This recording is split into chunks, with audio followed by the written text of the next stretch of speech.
Assalamualaikum warahmatullahi wabarakatuh. Perkenalkan, nama saya Putri Yulianti dengan NIM belakang 015. Untuk memenuhi tugas mata kuliah Kapita Selekta IPA, di sini saya akan memaparkan materi mengenai zat, senyawa, dan campuran.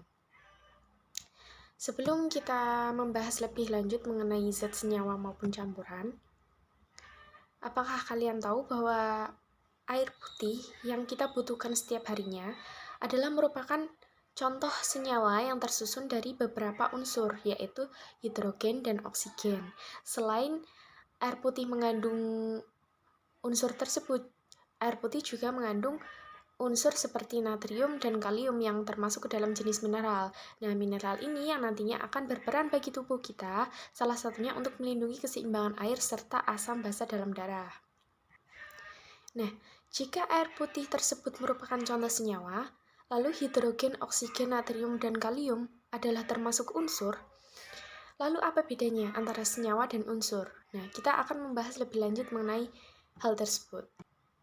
Sebelumnya, yang perlu kita ketahui mengenai materi atau zat yaitu merupakan suatu yang menempati ruang dan memiliki massa. Nah, segala sesuatu yang ada di bumi ini yang memiliki massa dan menempati suatu ruang disebut materi. Berdasarkan struktur sifatnya, materi akan digolongkan menjadi dua, yaitu zat tunggal dan zat campuran. Dapat kita lihat dalam klasifikasi materi ataupun zat. Nah, disebutkan tadi bahwa materi ataupun zat merupakan suatu yang menempati ruang dan memiliki massa. Materi ini sendiri terbagi menjadi zat tunggal dan zat campuran. Zat tunggal merupakan materi yang penyusunnya hanya terdiri dari satu jenis. Dan zat tunggal ini ada di dalam alam terbagi menjadi unsur senyawa. Jadi dalam alam ini zat tunggal terbagi menjadi dua, yaitu unsur dan senyawa. Nah, walaupun senyawa termasuk zat tunggal, namun antara senyawa dan unsur memiliki pengertian yang berbeda. Untuk mengetahui perbedaan antara unsur, senyawa, maupun campuran, akan kita bahas lebih lanjut. Sebelumnya, kita akan mengenali apa itu unsur. Nah, unsur di sini adalah zat tunggal yang tidak dapat diubah menjadi zat yang lebih sederhana dengan reaksi kimia biasa. Jadi, jika kita menggunakan reaksi kimia biasa, maka zat tunggal ini atau zat murni tersebut tidak akan bisa dibagi menjadi atau diuraikan menjadi zat yang lebih kecil atau lebih sederhana dari sebelumnya. Nah, unsur ini sendiri terbagi menjadi 3 jenis, yaitu ada unsur logam, unsur semi logam, dan unsur non logam. Yang pertama nih ada unsur logam, yaitu unsur yang memiliki beberapa sifat khusus. Misalnya berwujud padat, ciri-cirinya nih, berwujud padat, berwarna putih mengkilap, keperakan, abu-abu ataupun kuning. Penghantar listrik yang baik, mempunyai titik didih atau titik leleh yang tinggi, serta dapat dibentuk menjadi lempeng atau lembaran. Jadi, unsur logam ini memiliki sifat khasnya yang membedakan antara unsur logam dan unsur-unsur lainnya, yaitu dia memiliki wujud yang padat, berwarna putih mengkilap, atau keperakan, atau abu-abu, atau kekuningan.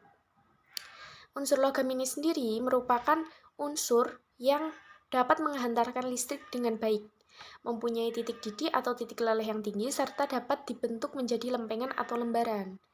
Contoh dari unsur logam ini sendiri ada aluminium, barium, besi, emas, kalium, kalsium, perak, kromium, magnesium, mangan, natrium, dan nikel. Kemudian ada unsur yang kedua, yaitu unsur semi logam. Nah, apa yang dimaksud dengan unsur semi logam? Unsur semi logam merupakan unsur yang memiliki sifat layaknya unsur logam maupun non logam. Jadi unsur semi logam ini memiliki sifat di antara unsur logam dan unsur non logam. Umumnya unsur ini bersifat semikonduktor. Jadi, saat suhu rendah, unsur ini tidak dapat menghantarkan listrik dengan baik atau dapat disebut juga sebagai isolator. Sedangkan saat suhu tinggi, unsur ini dapat menghantarkan listrik dengan baik atau disebut dengan konduktor. Nah, unsur semi logam ini memiliki sifat yaitu wujudnya padat, namun teksturnya lebih rapuh dibandingkan dengan unsur logam, serta berwarna abu-abu mengkilap ataupun keperakan. Contoh dari unsur semi logam ada unsur baron, silikon, germanium, arsen, antimon, tellurium, dan polonium. Kemudian unsur yang ketiga yaitu ada unsur non-logam. Nah, jika unsur logam tadi dapat sifat khasnya dapat menghantarkan panas dengan baik dan unsur semi logam tersebut memiliki sifat di antara unsur logam dan unsur non-logam, kita akan membahas tentang sifat yang dimiliki unsur non-logam sendiri, yaitu bersifat khusus yang memiliki wujud padat, cair, dan gas pada suhu ruangan. Umumnya, unsur ini berwarna tidak mengkilap dan bukan merupakan penghantar panas atau listrik yang baik. Memiliki titik didih atau titik leleh yang rendah, serta tidak dapat dibentuk, direntangkan, ataupun ditarik. Contoh dari unsur non-logam ini sendiri ada belerang, fosforus, karbon, silikon, dan iodin. Sementara itu, untuk unsur non-logam yang berbentuk gas antara lain ada fluorin, helium, hidrogen, klorin, nitrogen, oksigen, dan neon. Sedangkan ada unsur non-logam yang berbentuk cair, yaitu bromin. Nah, setelah kita mengenali apa itu unsur yang ada sifatnya logam, semi logam maupun non-logam, lalu kita akan mengenali zat tunggal yang kedua yaitu senyawa. Yang kita ketahui tadi bahwa zat tunggal terbagi menjadi dua yaitu unsur dan senyawa. Kita akan membahas mengenai senyawa.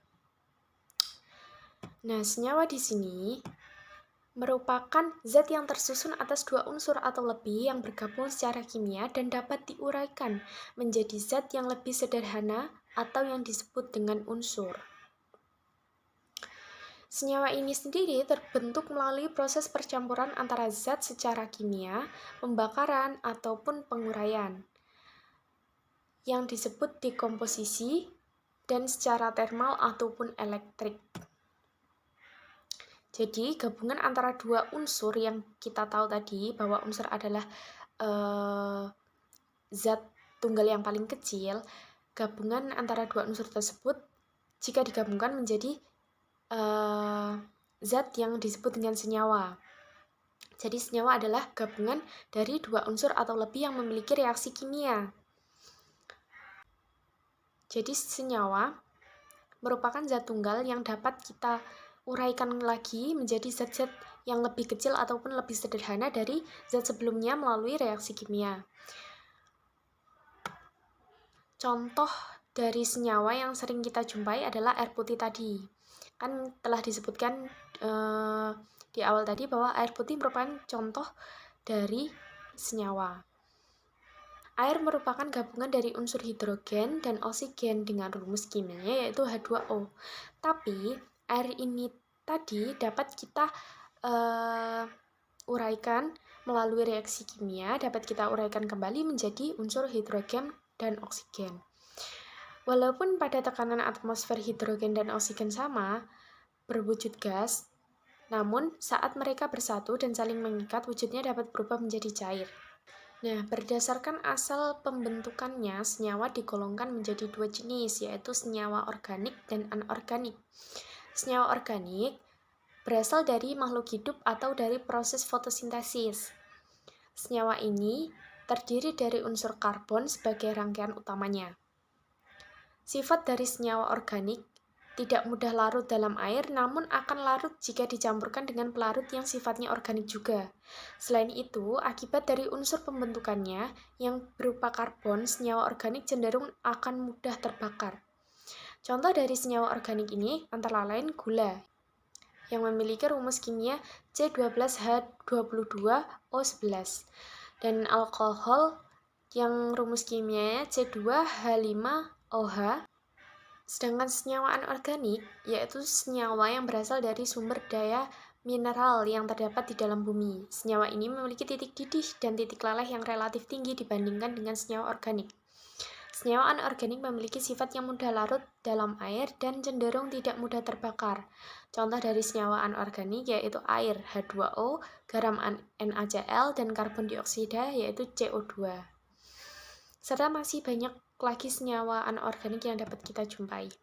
Setelah kita membahas mengenai unsur dan senyawa, sekarang kita akan membahas mengenai campuran. Nah, campuran merupakan zat yang tersusun dari gabungan dua atau lebih zat yang berbeda tanpa melalui reaksi kimia. Gabungan zat-zat ini dapat berupa senyawa dengan senyawa, unsur dengan unsur, ataupun senyawa dengan unsur. Namun, zat tersebut tidak dapat bersatu secara kimiawi karena masih mempertahankan sifat aslinya. Campuran dibagi menjadi dua, yaitu campuran homogen dan campuran heterogen. Campuran homogen sendiri merupakan campuran yang setiap bagiannya serba sama-sama baik, rasa, serta perbandingan zat-zatnya juga tercampur sama, serta tidak memiliki bidang batas antara komponen-komponennya.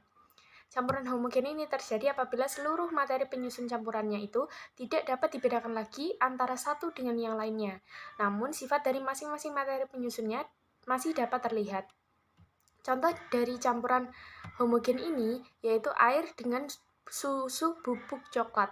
Saat kita mencampur kedua zat tersebut, maka air dan susu bubuk telah tercampur menjadi cairan yang berwarna coklat. Akibatnya, kita tidak akan dapat membedakan mana zat yang merupakan air dan mana zat yang merupakan susu bubuk tadi.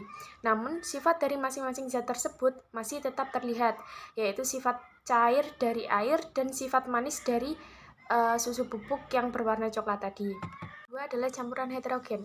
Campuran heterogen merupakan campuran yang setiap bagiannya tidak sama, baik warna, rasa, serta perbandingan zat-zatnya tercampur tidak sama, dan satu komponen dengan komponen lainnya terdapat bidang batas, sehingga dapat dibedakan antara satu dengan yang lainnya. Campuran heterogen ini terjadi apabila seluruh materi penyusun campuran tersebut beserta sifat-sifatnya masih dapat dibedakan antara satu dengan yang lainnya. Contohnya ketika kita mencampurkan air dengan minyak goreng, maka tidak akan menyatu.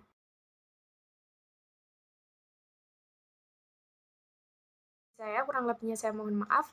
Wassalamualaikum warahmatullahi wabarakatuh.